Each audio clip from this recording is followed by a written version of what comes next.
Welcome to this series of Eden Talk, where we are reviewing the book Adventist Home. A number of presentations have been put together. Hope you find them beneficial. Stay tuned in and enjoy this presentation.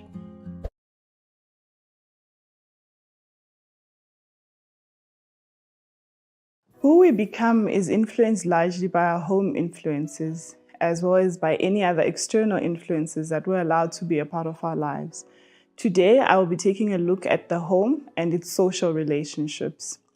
God has made a provision for our social needs, and in His plan for our lives, it is evident that a life centered in God is a life of completeness. The associations that we choose will have an influence over us for good or for evil. We are either influencing someone or we are being influenced. It has been said, "Show me your company and I will show you your character." 1 Corinthians 15 verse 33 says, "Do not be deceived. Bad company corrupts good character." As a stream always partakes the properties of the soil through which it runs, so do the principles and habits of the youth become tainted with the character of the company in which they mingle. To walk in the counsel of the ungodly is the first step towards standing in the way of sinners and sitting in the seat of the scornful. Every association we form, no matter how limited, exerts some influence upon us. The youth are more easily affected than those who are older, and everything leaves an impression on their mind. The voices they hear, the places they visit, the company they keep, the books they read. Revelations 18 verse 4 urges us to come out of her, my people, that you may not be partakers of her sins. Beware of those that are indifferent to religion. And the youth and the children are called to have companions who will not ridicule what is pure and worthy, but who rather advocate for what is right.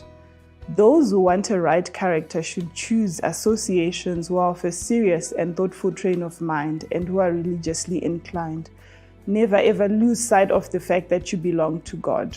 1 Corinthians 6 verse 19 says, "Know ye not that your body is the temple of the Holy Ghost, who is in you, which you have of God? You are not your own." Parental guidance is greatly needed in social affairs. The youth should be placed in most favorable circumstances possible because the company they keep, the principles they adopt, the habits they form will greatly determine their usefulness in their future eternal interests. Weeds predominate in an uncultivated field. Right habits need to be formed and wrong habits need to be corrected. Let the children and youth be accustomed to trust their parents' judgment, but parents are also called to be firm but kind. Psalms 127 verse 3 reminds us that children are a heritage of the Lord. Holidays shouldn't be spent following the patterns of the world, but through careful study, parents should provide guidance that deviates the family away from dangerous amusements. On birthdays, children should be taught they have a reason to be thankful to God for His loving kindness in preserving their life for another year. It should be used as a time to review the past year's life and whether they can face its record in the books of heaven. If a feast is to be made, let it be made for those in need. Most importantly, do not let a day go by without bringing thanksgiving to Jesus. Regarding Christmas, although the Bible does not give us a precise time for Christ's birth, we should not completely ignore the day. It can be made to serve a very good purpose. When we decide to give tokens of love, let us be mindful not to forget our best friend Jesus. Let our presence be of a nature that beams light upon the path to heaven, and let the focus of this time be a time to honor God. With parents and all the Christians rests the duty to give our children the right direction, using the family as a missionary center.